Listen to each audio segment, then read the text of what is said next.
한인들을 위해서 여러 가지 고민들을 상담해주는 단체가 있는데요. 그 중에 생명의 전화라는 비영리 단체가 있습니다. 자, 거기서 이런 통계를 한번 내봤대요. 지난 10년 동안 어떤 내용의 상담 전화가 가장 많았는가? 자, 1위가 여러분 뭐였는지 아십니까? 저는 고독해요. 저는 외로워요. 이런 전화가 계속 왔대요.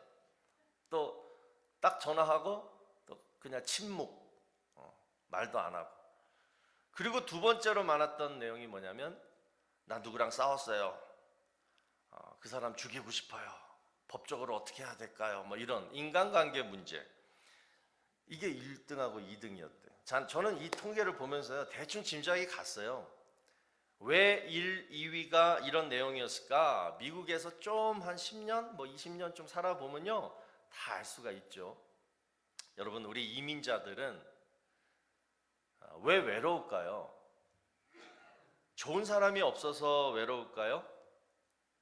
그러나 주위를 둘러보면 한국보다 인구가 더 많습니다. 미국이. 좋은 사람들 많아요. 솔직히 말해서 그 미국 사람들 중에요, 야, 정말 천사가 이 땅에 내려오면 바로 저 사람일 거야, 이럴 정도로 정말 착한 분들 미국 사람들 중에 많습니다. 저희 교회에도 미국 분들이 정말 착해요. 좋으세요. 그런데 우리가 왜 미국에 살면서 외롭습니까? 바로 언어가 잘 안 통하니까, 또 정서가 안 맞으니까, 또 문화가 너무 차이가 있어서 내가 섣불리 어떻게 못하는 거예요. 그러니까 그 천사랑 깊게 사귀지 못하는 거예요. 천사가 옆에 있어도. 내 마음 속 깊은 얘기, 또 내가 좋아한다 이런 표현을 못하는 거예요. 우리 어떤 성도님이 지난번에 사위가 미국 분인데 만날 때마다 답답하대요. 집에 갈 때마다 어떻게 지내는지 듣고 싶고, 또 손자 손녀 얘기도 막 하고 싶고, 그리고 장모 사랑을 막 듬뿍 주고 싶은데 이게 말이 편하지 않고, 또 문화적인 차이도 다르니까 그냥 오직 하는 일이 뭐냐, 그냥 무조건 허그, 그냥 만나면 무조건 껴안고 그냥 아이고 등쳐주고, 그냥 아이고 그냥 내 사위 막 이래야 되는데, 그건 또 그렇고 그냥 무조건 안고만 있대요. 그냥 답답하다, 참 답답하다, 그런 말씀을 하시는 것을 들었습니다. 근데 여러분, 요건 좀 괜찮아요. 진짜 우리 이민자들이 정말 외로운 이유는 다른 데 있습니다. 우리가 사는 콜로라도만 해도 그래도 이 정도면 여러분 한국 사람들 많은 도시예요. 그런데 문제는 말이 잘 통해도 또 문화가 같아도 외롭고 고독하긴 마찬가지다라는 거예요. 자, 그러면 그 이유가 뭐냐? 그 이유가 뭐냐? 또 가정에 가도 결혼해가지고 옆에 남편이 있고 아내가 있고 자녀들도 있어요. 그런데 또 어떨 땐 뭐예요? 외로워요. 고독해요. 말이 안 통해요. 이럴 때도 있습니다. 자, 여러분, 다 왜 이럴까요? 내 외로움은 어디서 풀 수 있을까요? 도대체 내 외로움의 가장 근본적인 원인은 뭘까요? 여러 가지가 있겠지만 저는 요것을 한번 오늘 설교 제목을 한번 잡아봤어요. 나를 정말 인정해주고 나를 정말 사랑해주는 사람을 만나기가 너무 어렵다. 결혼이야 처음에 그랬기 때문에 결혼했죠. 그러나 살다 보니까 또 인정 안 해주고 사랑도 안 해주고 막 이러니까 이제 외로워지는 거고, 한국 사람들은 도대체가 인정해주고 사랑해주는 거랑 거리가 멀고 잘 안 해줘요. 미국 사람은 뭐예요? 언어가 안 통하니까 또 그걸 못 받고, 그러니까 우리 이민자들은 어떻다? 외롭다라는 거예요. 저만 외롭습니까? 이무석 교수님이 쓰신 30년 만의 휴식이라는 책에 보면 이런 구절이 나옵니다. 사람의 영혼은, 우리 마음, 영혼은 다른 사람의 인정과 사랑을 먹고 산다. 어릴 때 부모로부터 충분한 사랑과 인정을 받고 자란 사람은 장성에서도 성숙한 사람으로 살아간다. 그러나 세상에 그런 가정이 많지 않은 것이 문제다. 그래서 사랑과 인정에 굶주린 채 많은 사람이 어른이 되어 있다. 그래서 우리는 어릴 때 채워지지 못한 이 인정과 사랑을 받으려고 필사적으로 노력한다. 모든 것을 바쳐서 성공하고자 하는 것도 사실은 그 성공을 통해서 내가 사람들로부터 인정받고 사랑받고 싶어 하기 때문이다. 여러분 공감이 가죠? 사람이 왜 외롭고 고독을 느끼냐면요, 바로 나를 인정해주고 사랑해주는 사람이 없을 때 그렇다는 거예요. 그래서 우리는 수많은 만남을 시도합니다. 이 사람도 한번 만나봐야지, 이 단체도 한번 가입해 봐야지, 막 이런 수많은 만남을 시도해요. 또 수많은 취미생활, 또 무슨 어떤 흥미로운 일들을 또 막 시도합니다. 또 성공을 통해서 한번 인정받고 사랑받아야지, 그래서 열심히 일을 합니다. 그런데도 이민의 삶 속에서 사람들한테 인정과 사랑을 받는다라는 것이 너무 어려워요. 잠깐 잘 사귈 수 있어요. 잠깐 친구가 생길 수 있어요. 그런데 또 없어지고, 정말 내 마음에는 정말 죽을 때까지 정말 진실하게 함께 살고픈 그런 사람을 만나고 싶은데, 그런 사람만 몇 명 있으면 진짜 행복할 것 같은데 그게 안 되는 거예요. 좀 있으면 떠나고 좀 있으면 헤어지고. 그래서 우리는 외로워요. 자, 그러면 외롭지 않으려면 어떤 방법이 있나? 제가 어제부터 얘기한 거예요. 어제 토요일날 새벽 예배 말씀 꼭 들어보세요, 여러분. 우리가 외롭지 않으려면 내가 먼저 관용하라. 확실한 것은 관용 잘하는 사람은 항상 주변에 사람들이 많아요. 사랑해주는 사람이 항상 있더라고요. 그래서 제가 첫 번째 어제 설교로 관용하라, 이 관용이 무슨 뜻이야 하는 분들 설교를 들으세요. 자, 그리고 이어서 오늘 본문에서 들려주는 두 가지 방법도 여러분 한번 잘 들어보시고, 저 방법도 괜찮다, 내년부터 저 방법을 취해가지고 내가 한번 외로움을 피해보자, 이런 결단이 오늘 가운데 있기를 바랍니다. 자, 첫 번째, 우리가 외롭지 않으려면 어떻게 해야 되느냐? 사람들로부터 인정과 사랑을 받으려면 어떻게 해야 되느냐? 먼저 첫 번째, 나한테 진실해야 돼요. 자신한테 진실해야 돼요. 먼저 이게 가장 첫 번째 키인 것 같아요. 지금 내 형편과 내 삶을 그대로 내가 받아들이고 그것을 인정하고 그 다음 드러낼 줄 알아야 되는 거예요. 그래야지 남들도 나를 인정해주고 그리고 사랑해주는 단계까지 가게 됩니다. 요즘 SNS가 생기면서 어떤 증후군이 많이 생겼냐면 리플리 증후군이라는 환자들이 많이 생겨났대요. 자, 리플리 증후군이 뭐냐면 거짓말을 반복적으로 하다가 실제 그 거짓말을 현실처럼 착각하고 사는 거예요. 그래서 이런 사람들은 늘 환상 속에서 산다고 합니다. 물론 사람은 누구나 각자가 조금씩 이렇게 좀 포장을 하고 싶은 욕구가 있어요. 그런데 그게 좀 심해지면 어떻게 되냐면 실제 내 모습과 자신이 이렇게 바라는 그런 모습과의 큰 괴리가 생겨요. 큰 공간이 생겨요. 그러면 그 공간이 커지면 커질수록 실제 나는 이렇게 사는데 내가 만들어낸 거짓말까지 해가지고 만들어낸 또 다른 나는 여기 떨어져 있어요. 그러면 이 공간 안에 뭐가 생기냐면 인격적인 장애가 생긴다는 거예요. 성격이 삐뚤어져요. 이상해요.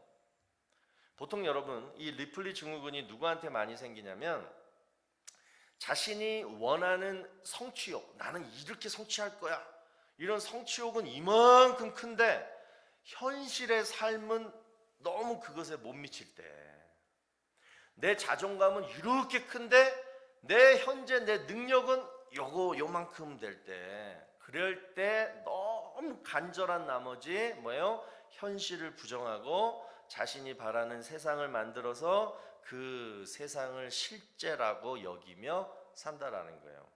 정신적인 프로블럼이에요. 자, 여러분, 사람들은, 그런데 중요한 것은 우리가 그렇게 살든 어떻게 살든 그렇잖아요.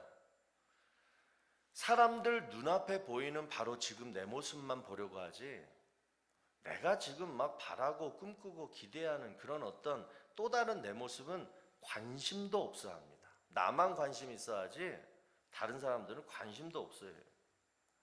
그런데 우리는 생각 속에 뭐가 있냐면 지금 내 모습은 바라보지 말고 내가 꿈꾸고 내가 바라는, 그리고 내가 아직 드러내지 못한 내 능력, 내 자존감, 내 캐릭터를 좀 그걸 좀 바라봐줘.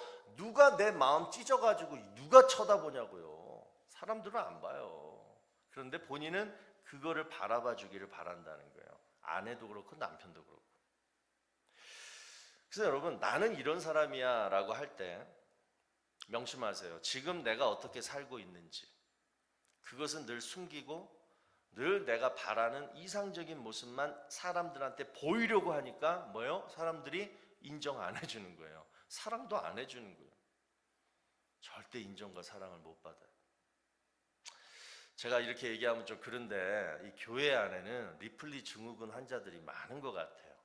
저뿐만 아니라 실제 삶의 모습과는 너무나 동떨어진 그런 이상적인 그런 모습만 교회 안에서 보이려고 하니까 저도 평상시 맨날 양복 입고 이러고 살겠습니까? 근데 늘 이렇게만 여러분들한테 보이려고 하니까 뭐예요? 저도 재미없고 저도 지치고 남들도 가까이 오지 않는 거예요. 목사랑 누가 친하려고 그래요? 옆에만 앉아도 막 소화 안 된다고 그러던데. 그래요. 그런 것 같아요. 근데 또 그럴 수밖에 없잖아요. 어저께 제가 새벽 예배 때 말씀한 것처럼 그래서 늘 교회 안에는 이게 정죄하고 비판하는 게 많은 것 같아요. 너는 왜 그러고 사냐? 너는 왜 하나님 말씀대로 그렇게 못 사냐? 평상시 우리 다 주 6일 동안은 세상에서 하나님 말씀대로 늘 살지도 않고 그러면서 교회 안에서는 다 리플리 증후군 환자들이 되어가지고 뭐예요? 남의 모습만 비판하는 거예요. 왜? 자신이 그렇게 못 사니까. 자신의 거룩함을 드러내기 위해서 남을 정죄하고 비판하는 거예요. 여러분 오늘 본문 6절을 보시면 수가성 여인이 우물가에 물동이를 메고 등장합니다. 그런데 그때가 언제였냐면 6시예요. 오늘날 정오 12시예요. 사마리아 사막 지역입니다. 사막 지역에 12시라는 시간은 바위에다가 계란을 딱 깨서 놓으면 뭐예요? 바로 후라이가 돼요. 그렇게 뜨거운 날씨잖아요. 그러니까 사람이 전혀 다니지 않는 그 시간이라는 거예요. 그 시간에 왜 이 여인이 물길로 왔을까요? 사람을 피하려고, 사람 안 만나려고. 그래서 인적이 드문 시간에 몰래 우물가에 와서 물을 풀어 온 거예요. 그 이유가 더 구체적인 이유가 18절에 나오는데 그 18절에 뭐라고 나오냐면 이 여인은 과거에 남편이 5명이 있었어요. 그리고 지금 살고 있는 남편도 남편이 아니라 그냥 동거 중에 있는, 그러니까 그냥 쉽게 얘기해서 정말 부도덕한 삶을 사는 여인이었습니다. 그래서 이 여인에게 여러분 생각해 보세요. 우리랑은 틀리죠. 우리는 열심히 좀 살아가지고 사람들한테 인정과 사랑을 좀 받고 싶어 하는데 이 여인은 뭐예요? 필요 없는 거예요. 사람들한테 어떻게 인정과 사랑을 받을 꿈이라도 꾸겠어요? 그러니까 늘 피해 다니는 거예요, 사람들을. 이러고 살고 있는데 예수님이 이 여인을 찾아오셨어요. 예루살렘에서 갈릴리로 올라가는 그 길에 보통은 이렇게 돌아가는데 사마리아를 일부러 지나가시면서 이 수가성이라는 동네에 들려서 예수님이 이 여인을 만나 주십니다. 그 이유가 뭘까요? 왜 이 여인을 톡 찍어서 이 여인을 만나러 예수님이 가셨을까요? 모든 사람들이 다 손가락질하고 저 여자는 아주 형편없어 막 이렇게 욕하고 그래서 왕따 시키자 이렇게 일부러 막 소외시켰던 이 여인을, 사람들이 정말 싫어했던 이 여인을 예수님은 왜 친히 막 몇 킬로미터를 걸어가 가지고 만나셨을까요? 그 이유는 뭐냐? 결론적으로 그 여인을 변화시켜 가지고 그 사마리아 전 지역에 복음을 전하게 하시기 위함이었다는 거예요. 나중에 보시면 그녀가 그 물동이를 딱 버려두고 동네로 뛰어가서 내가 예수 그리스도를 만났다 이렇게 복음을 전하고 그 복음을 들은 많은 사마리아인들이 예수를 믿게 되는 일이 실제 벌어지게 돼요. 그러니까 예수님의 계획이 그대로 이루어지는 것을 보게 돼요. 그런데 여러분 우리 상식적으로 이해가 되지 않잖아요. 내가 예수님이라면 어떻게 자기의 욕망을 채우기 위해서 늘 부도덕하게 살았던 저 여인을 어떻게 들어서, 그것도 사람들이 그 여인에 대해서 그렇게 다 알고 있는데 그런데 어떻게 복음의 증거자로 삼을까? 예수님은 하필 저 여인을, 과연 저 여인에게 도대체 뭐가 있길래 예수님은 저 여인을 찍었을까? 어떤 자격이 있길래? 그런데 보니까 예수님이 보신 그 여인이 가지고 있는 자격이 있었던 거예요. 그게 바로 뭐냐면 진실함이었어요. 그게 어디 나오냐? 본문 16절을 보시기 바랍니다. 이르시되 가서 내 남편을 불러오라. 예수님이 이렇게 얘기했더니 17절에 이 여인이 뭐라고 대답해요? 여자가 대답하여 이르되 나는 남편이 없나이다. 예수께서 이르시되 네가 남편이 없다 하는 말이 옳도다. 여러분 보세요. 이 여인에게 있어서 지금 남편이라는 이 단어는 가장 감추고 싶은 자신의 치부였습니다. 과거에 남편이 5명이 있었다. 그리고 지금 같이 사는 남자도 남편이 아니다.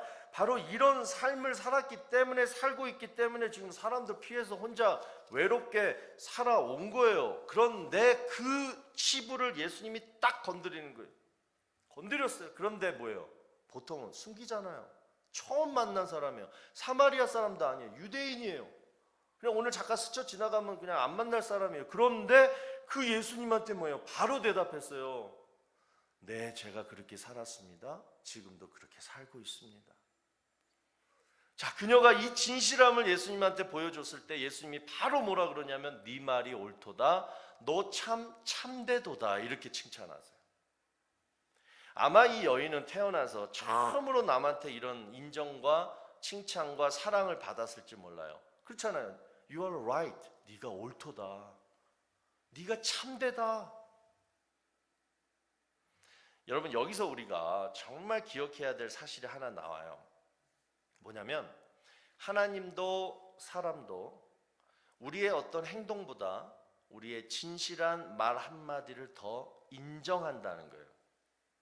그리고 하나님의 마음도 또 우리 사람들의 마음도 진실한 말 한마디에 그냥 마음 문이 열려버린다는 거예요. 그래서 가장 중요한 것, 첫 단계가 진실인 것 같아요. 교만할 것도 없고 또 너무 겸손할 것도 없고 또 너무 화려할 것도 없고 그렇다고 너무 숨길 것도 없는 그냥 내 모습 있는 그대로. 그래서 야, 참 저 사람 담백하다. 어떻게 저 사람은 군더더기가 없냐. 이런 말을 우리 모두 다 듣게 되기를 바랍니다. 사람들로부터 참 저 사람 왜 이렇게 음흉해? 아, 저 사람 속을 모르겠어. 저 사람 속하고 겉이 너무 달라 보여. 자, 이런 느낌이 들면요, 그 사람이 아무리 똑똑하고 아무리 훌륭해도 가까이 하고 싶지가 않은 거예요. 우리 다시 한번 마음의 결단을 합시다. 진실하자. 진실하려면 여러분 먼저 용기가 필요해요. 남 눈치 안 봐야 돼요. 하나님 앞에 또 내 양심 앞에 떳떳한 사람만이 진실할 수 있는 거예요. 또 삶의 소망이 있으면 삶을 포기하고 그냥 막 살자 이러면 진실을 할 필요 없어요. 그런데 삶의 소망이 있고 그래서 열심히 살아가는 자는 진실할 수 있어요.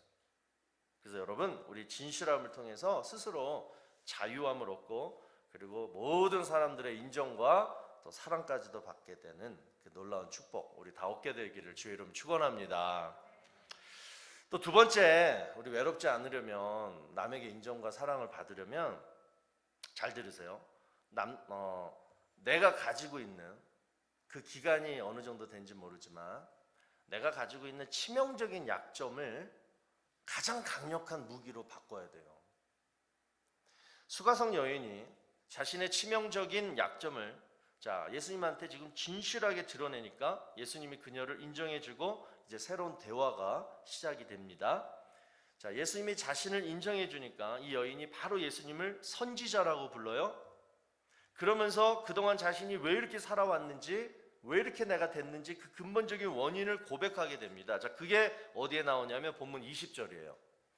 우리 조상들은 이 산에서 예배하였는데 당신들의 말은 예배할 곳이 예루살렘에 있다 하더이다.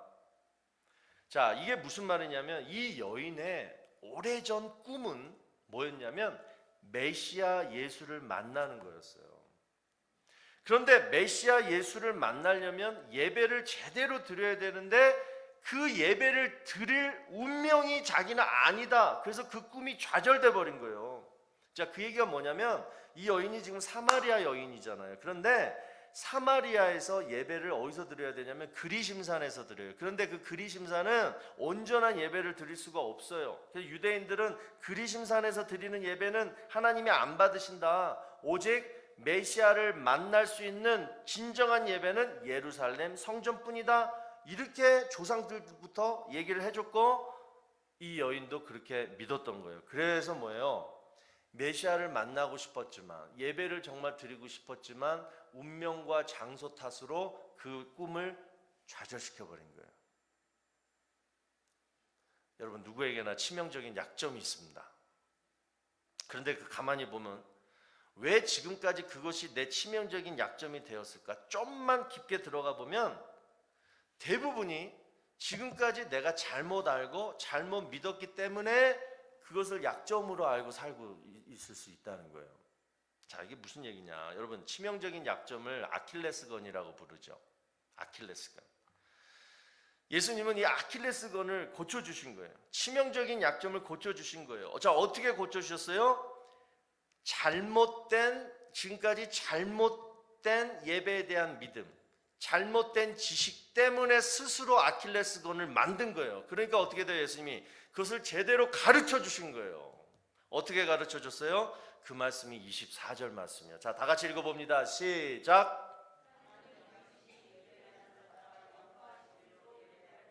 하나님은 영이셔. 사람이 아니야. 그러니까 그리심산에서 드리든 예루살렘 성전에서 드리든 하나님은 영이셔. 네가 사마리아인이든 누가 유대인이든 그거 상관하지 않아. 이거를 가르쳐 주신 거예요.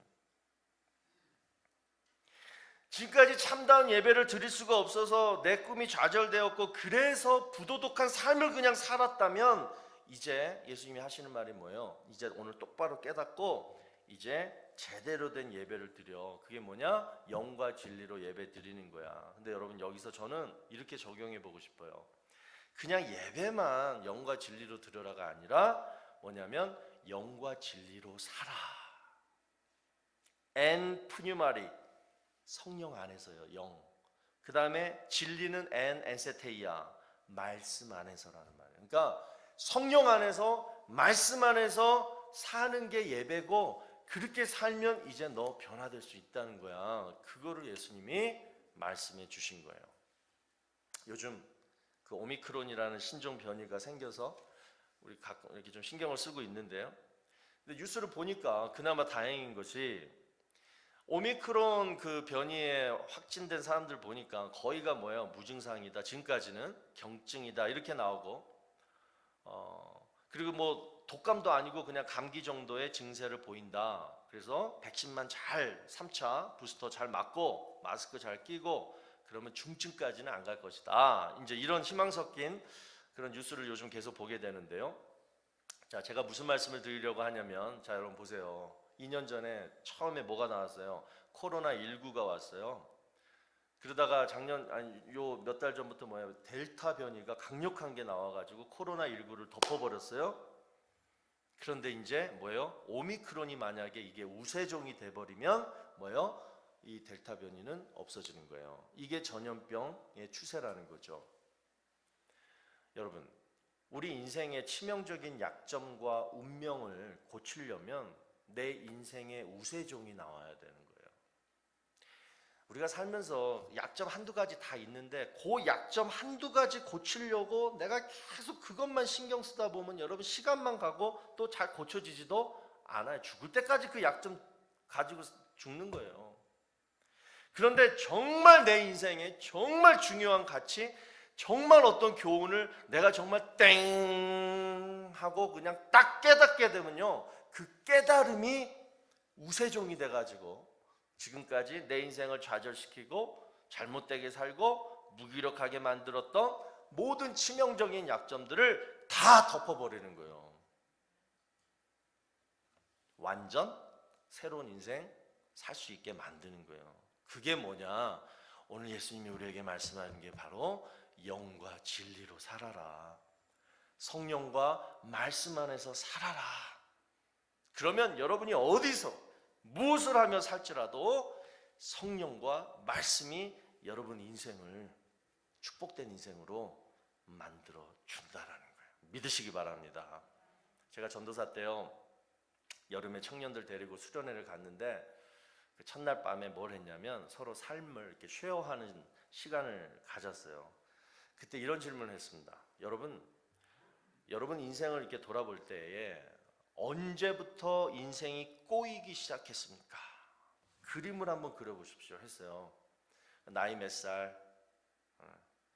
그래서 이렇게 하다가 올라가다가 그냥 뚝 떨어지는 그 시점, 그 시점에 무슨 일이 있었냐, 뭐 때문에 너가 그렇게 됐냐, 그거를 이제 밤새면서 우리가 얘기를 한 적이 있는데요. 여러분 마찬가지죠. 우리도 어느 순간부터 이 수가성 여인처럼 인생을 막 살기 시작하는 시점이 있습니다.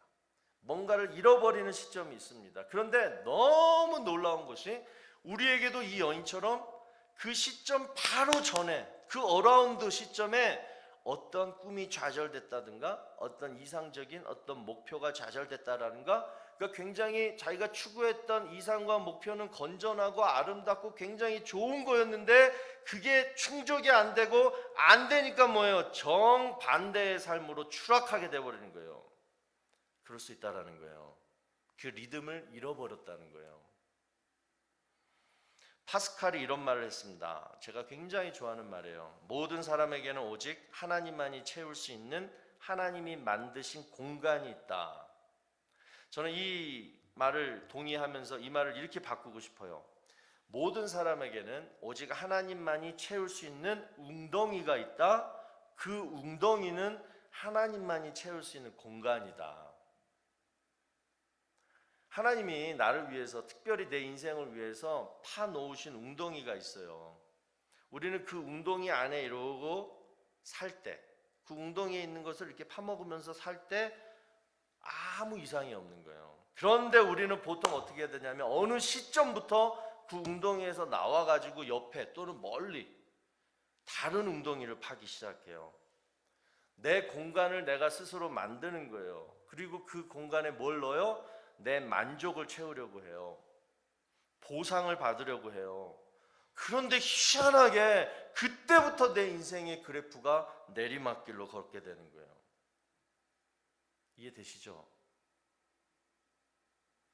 예레미야 2장 13절에서 이렇게 얘기합니다. 내 백성이 두 가지 악을 행하였나니 곧 그들이 생수의 근원되는 나를 버린 것과 스스로 웅덩이를 판 것인데 그것은 그 물을 가두지 못할 터진 웅덩이라. 우리가 파놓은 웅덩이가 바로 물을 담을 수 없는 터진 웅덩이라는 거야. 늘 파기만 하는데 뭘 담을 수가 없는 웅덩이를 우리는 늘 판다는 거예요. 그래서 여러분, 이제 우리가 해야 될 일은 뭐냐면 각자에게 하나님이 파놓으신 웅덩이로 돌아가는 거예요. 그 웅덩이는 여러분 내 물동이가 필요 없어요. 왜? 내 물동이는 내가 물을 길어다가 그 웅덩이에 부어야 되니까 물동이가 있어야 되는데, 내 물동이는, 아니 내 웅덩이는, 내 하나님이 파놓으신 이 웅덩이는 내 물동이가 필요 없어요. 뭐요? 하나님이 그냥 채워주시는 공간이라는 거예요. 할렐루야. 여러분, 이 웅덩이에서 살면 우리 인생의 축복, 내 힘들게 그렇게 안 살아도 하나님의 자녀는 다 인도해 주신다는 거예요. 이거를 수가성 여인이 드디어 예수님과의 대화 속에서 알게 됩니다. 그래서 그걸 딱 깨닫자마자 어떻게 돼요? 지금까지 퍼날랐던 물동이, 자신의 지난 과거를 상징했던 물동이, 자신의 육체의 쾌락과 욕구를 막 불만족스러울 때 그 물동이로 막 그냥 퍼부었던 그 물동이, 내가 어떻게 한번 살아봐야지 했던 그 물동이를 어떻게 돼요? 그냥 버려버려요. 그냥 버려버려요. 그리고 마을 사람들한테 뛰어가요. 그리고 복음을 전합니다. 그 복음의 내용이 바로 뭐예요? 성령과 말씀 안에서 사세요. 그게 제대로 사는 인생이에요. 그렇게 했다는 거예요. 여러분 생각해 봐요. 여러분이 지금 그 거리에 있었어요. 남편 5을 두고 또 지금은 다른 남자랑 사는 이 부도덕한 여인이 성령과 말씀 안에서 사세요 했을 때 그 듣고 있던 사람들의 반응이 어땠을까요? 저 같으면 드디어 미쳤구나, 절대 안 들으려고 했을 텐데, 그런데 보세요. 많은 사마리아인들이 그 말을 듣고 믿는지라. 이게 무슨 일이에요? 뭔 일이 난 거예요? 성령과 말씀의 능력이 나타난 거예요. 누가 그 여인의 말을 듣겠어요? 그 여인은 입을 벌린 거고, 정말 능력은 뭐예요? 성령이 계시고 말씀이 살아 있어서 혼과 영과 골절을 찔러 쪼개기까지 능력이 있기 때문에 그 말을 들은 사람들이 예수를 믿게 된 거예요. 믿으시기 바랍니다. 그러니까 우리가 지금 이 자리에서 하나님 믿을 수 있는 거예요. 성령과 말씀의 능력이 있기 때문에. 근데 거기다가 여러분 보세요. 더 끝내주는 사건이 나오는 거예요. 뭐냐? 우리가 성령과 말씀 안에 살면요, 이게 지금 복음이에요. 이게 하나님이 파놓으신 웅덩이에서 살아가는 방식이에요. 성령과 말씀에서 살면요, 반드시 따라오는 세 가지가 있어요. 자, 그 말씀이 로마서 14장 17절 말씀이에요. 하나님의 나라는 먹는 것과 마시는 것이 아니요 오직 성령 안에 있으면 뭐예요? 의와 평강과 희락이 찾아온다. 자, 이 말씀을 이렇게 나눠볼 수가 있어요. 이 세상에는 두 가지 부류의 사람이 있다는 거예요. 첫 번째, 먹고 마실 때 평강과 기쁨을 누리는 사람. 특히 저 같아요. 저는 먹을 때 막 평강이 막 하늘에서 막 쏟아져요.